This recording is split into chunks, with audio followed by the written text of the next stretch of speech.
Last month I put together a list of creepy episodes from TV shows that aren't usually scary, and a lot of you seem to really enjoy it. Even better, you dropped a ton of great suggestions down in the comments. So today we're diving back in with a follow-up list, this time focusing on episodes that came straight from you guys. Well, mostly you guys. Once again, these aren't from horror shows, but they'll definitely leave you spooked.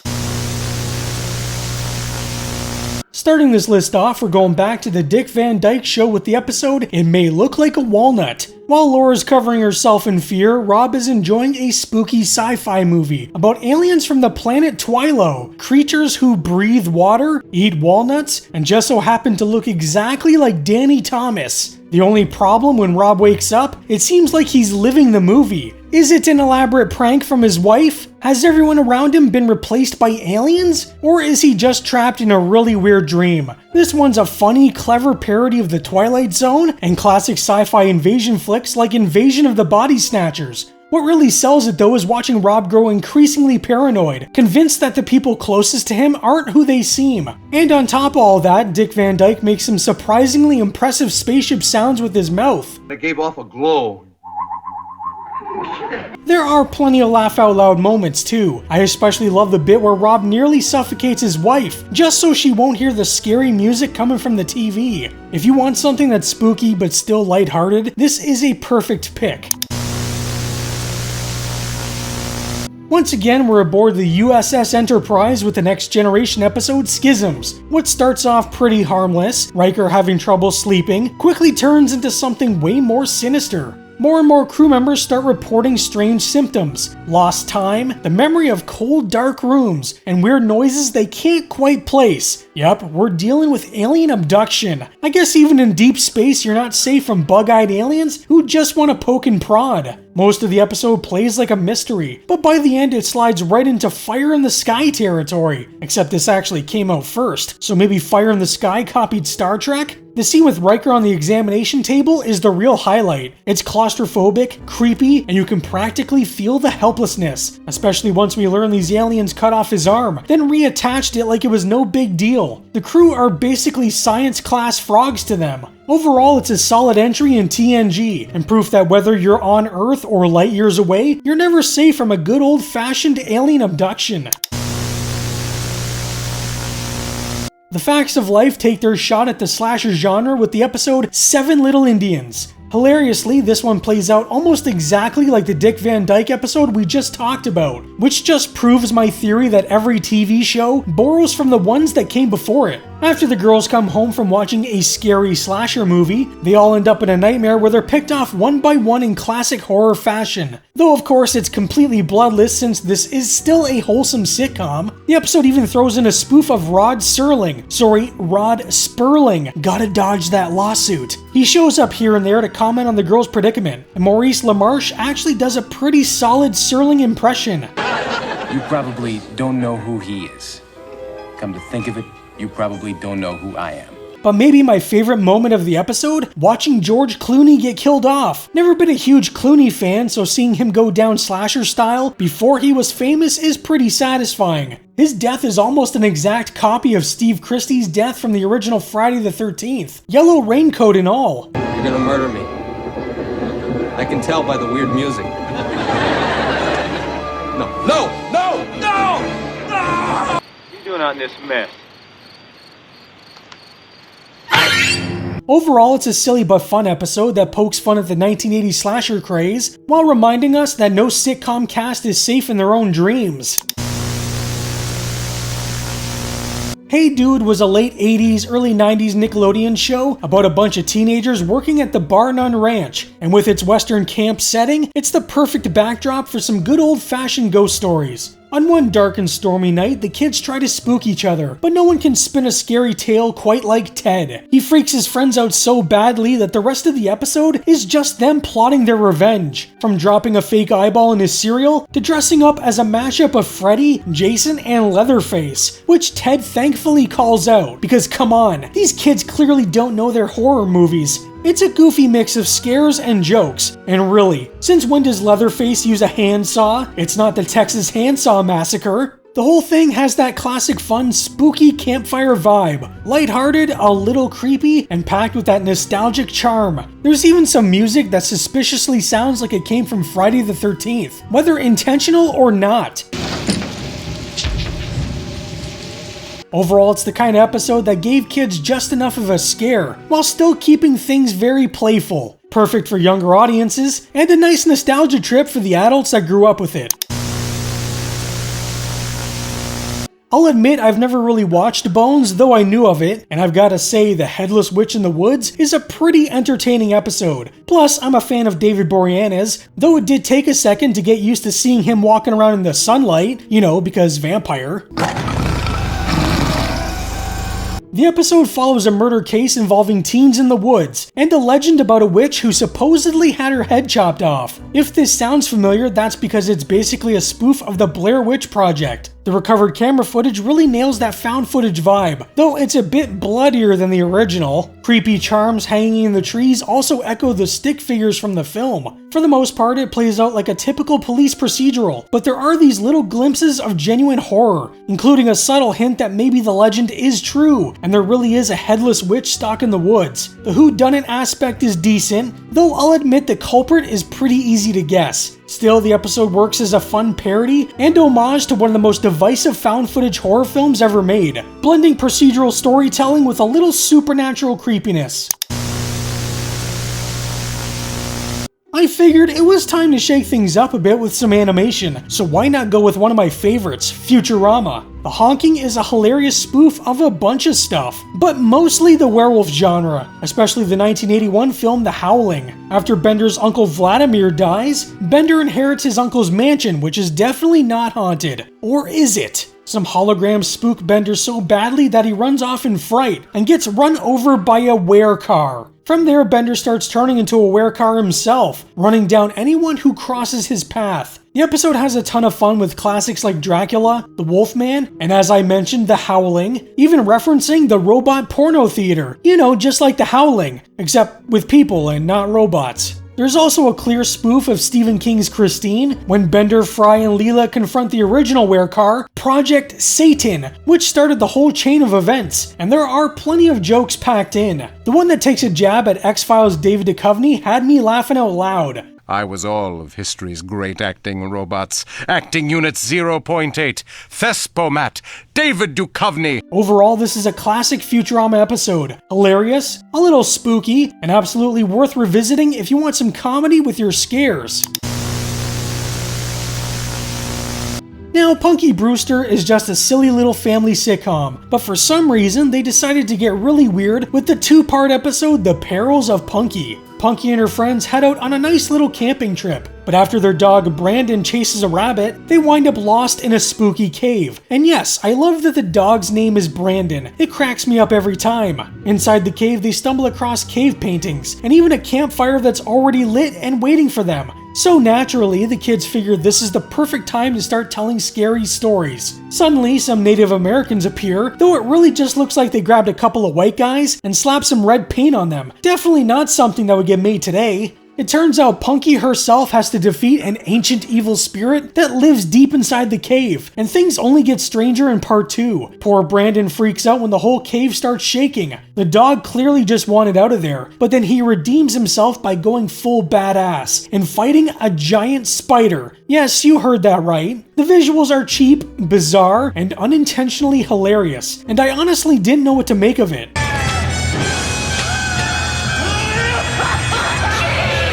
It's such a strange direction for a goofy family sitcom. It probably won't hold up for adults who didn't grow up with it, but if you watched the show as a kid or have kids of your own, it might be a fun little oddity to revisit around Halloween.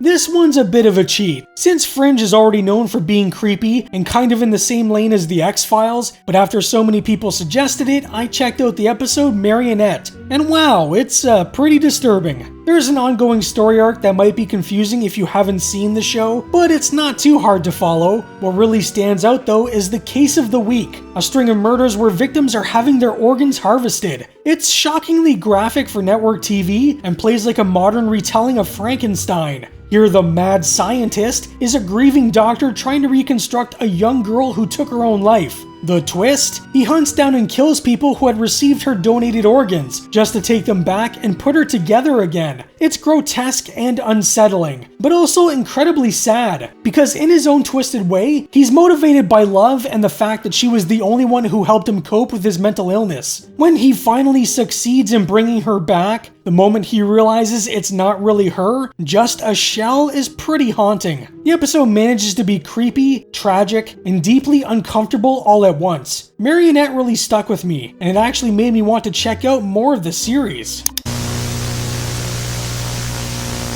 For something a little less disturbing, we've got the Hey Arnold anthology episode Headless Cabby and Friday the 13th. The first story, Headless Cabby, has Arnold telling a spooky tale about a cabbie who lost his head while helping a woman chase her runaway dog. It's a fun, kid-friendly segment that manages to be both eerie and playful. I've noticed that a lot of children's horror tends to come from either scary stories or from dreams, probably because it's an easy way to sneak horror into a kid's show without going too far. After telling the story, Arnold and his friends go out for a little ice cream, only to find themselves walking through the same park where the headless cabbie is said to lurk. From there, the kids start mistaking all sorts of creepy coincidences for signs that the legend is real, which makes for a spooky but silly time that kids will love. The second half, Friday the 13th, is all about superstitions. Arnold thinks they're nonsense, which of course leads the bullies to mess with him. The scariest part of this whole segment, though, has nothing to do with the bad luck. It's Arnold's grandmother in a skin-tight cat outfit. I don't know who thought this was a good idea, but it's pure nightmare fuel. Overall, Headless Cabby is definitely the stronger half of the episode, and the one you'll want to revisit if you're looking for a spooky little blast of childhood nostalgia.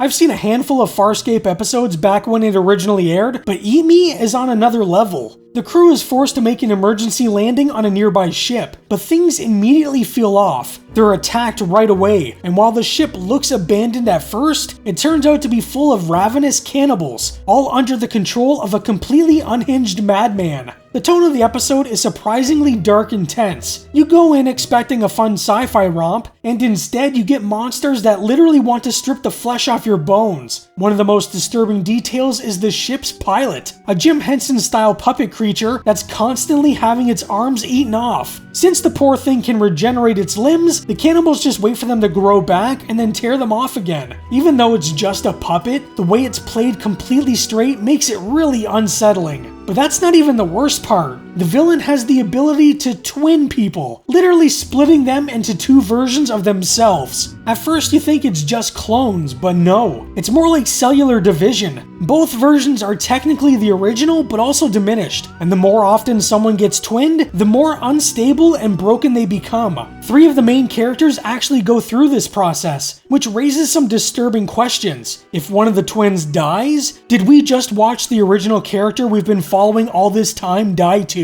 The answer is kind of yes, but also no, because the other one is still alive. It's a really hard concept to wrap your head around, and it might actually be more disturbing than the cannibalism. Eat Me is grim, intense, and way darker than I ever expected from Farscape. It's easily one of the creepiest hours of sci-fi television I've ever seen.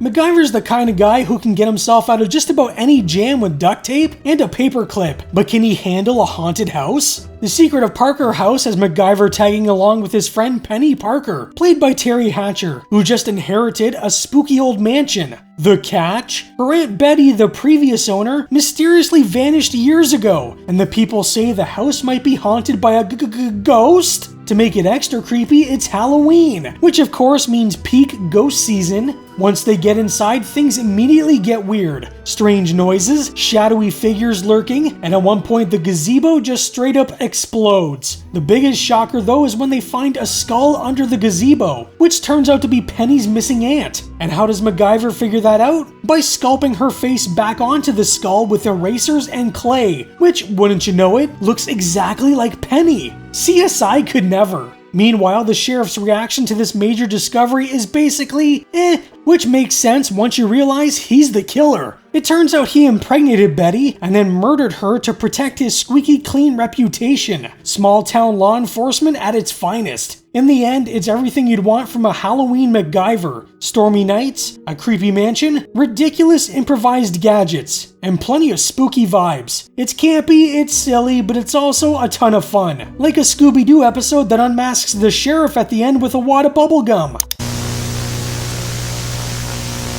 Like with MacGyver, we've got an episode of Psych that's all about moving into a potentially haunted house. And here's Lassie Carlton Lassiter, or Lassie, decides to move into a brand new condo. The only catch? The last tenant is still dangling from the rafters when he tours the place. And Lassie doesn't even blink before putting in an offer. Classic Lassie. Naturally, his first night doesn't go smoothly. Strange noises, creepy twin women who look a little too familiar, and dining room furniture that decides to stack itself. Before long, he reluctantly calls in Sean and Gus to help figure out if he's bought a condo or a death trap. From there, the episode just goes wild with horror references. The elevator scene is ripped straight out of Ghostbusters. His pregnant neighbor is named Rosemarie, as in Rosemary's baby, and her husband's last name is Farrow, as in Mia Farrow. Their kid? Straight up Danny Torrance cosplay. Add in a shower gag from The Shining, what feels like an Evil Dead 2 nod, and a Poltergeist-style TV moment, and you've got a full buffet of spooky homage. The highlights? Lassie stubbing his toe on the kid's big wheel, giving him the perfect Jack Torrance limp.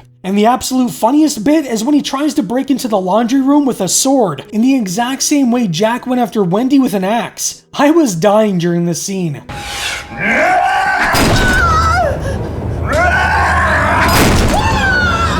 This one's jam-packed with winks and nods, but it's also just a ton of fun on its own. Creepy enough to give you goosebumps, but lighthearted enough to watch on a chill October night.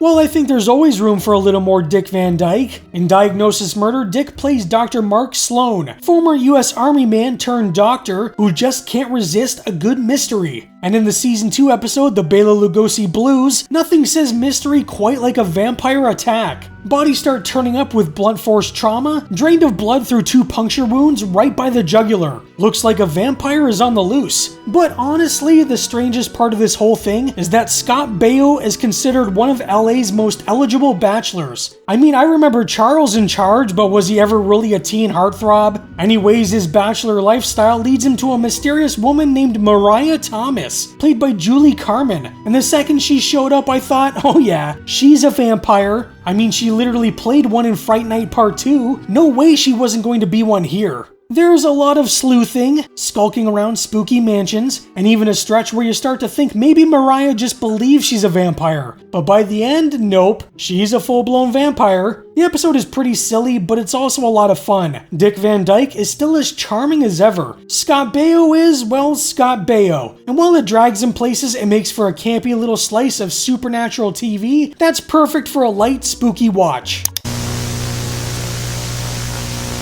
It's Always Sunny in Philadelphia has always been weird, but the Maureen Ponderosa wedding massacre takes things up a notch. The gang heads to Dennis's ex-wife's wedding so he can finally hand over some paperwork and end his alimony obligations. But when he sees Maureen again, now with some enhancements, Dennis starts second-guessing his plan. Meanwhile, Dee and Frank are dead set on ruining the wedding, and Ryan McPoyle convinces them that the McPoyle bloodline must stay pure. And no, I am not explaining what that means. Like most episodes of Sunny, things quickly devolve into chaos. The wedding guests are all drinking milk that's been spiked with bath salts, which causes everyone to go full-on zombie mode. From there, it's total insanity. Panicked guests, zombie chaos, and the gang proving once again that only they could possibly believe they're in an actual horror movie. There are some great touches here too. One of my favorite directors, Guillermo del Toro, makes a cameo. He traded it for Charlie Day appearing in Pacific Rim, and Maureen Ponderosa is played by Katherine Reitman, daughter of Ivan Reitman, who directed Ghostbusters, my favorite movie. The episode plays with classic zombie tropes, throws in a creepy contortionist, and even dips into Blair Witch style shaky cam chaos. It's stupid, offensive, over the top, and one of the funniest horror-tinged episodes the show ever pulled off.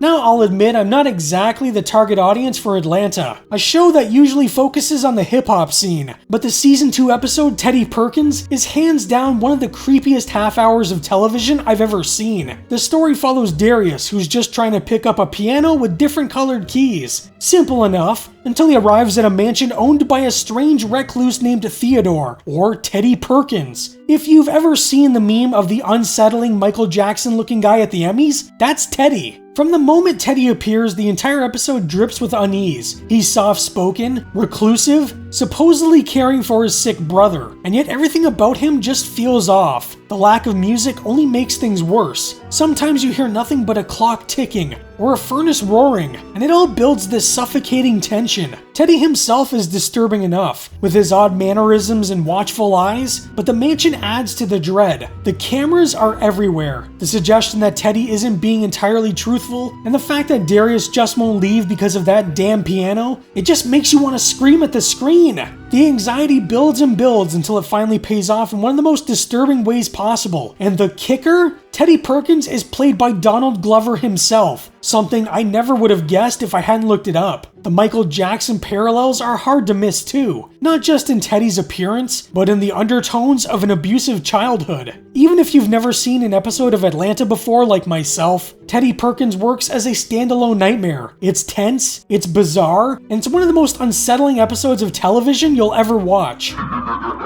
So that's going to wrap up this second batch of spooky TV episodes from shows that aren't normally scary. Well, except maybe Fringe. I had a blast going through all your suggestions, and honestly, I think that's part of the fun. Seeing how even the most random series can pull off a good scare when they want to. If you've got more favorites I missed, definitely let me know down in the comments, because who knows, maybe we'll do a part 3. And of course, a big thank you to my channel members for supporting what I do here. It really helps keep these videos coming. If you'd like to join them, you can check out the memberships down below. But that's it for today. I hope you're having a great day, and as always, stay spooky!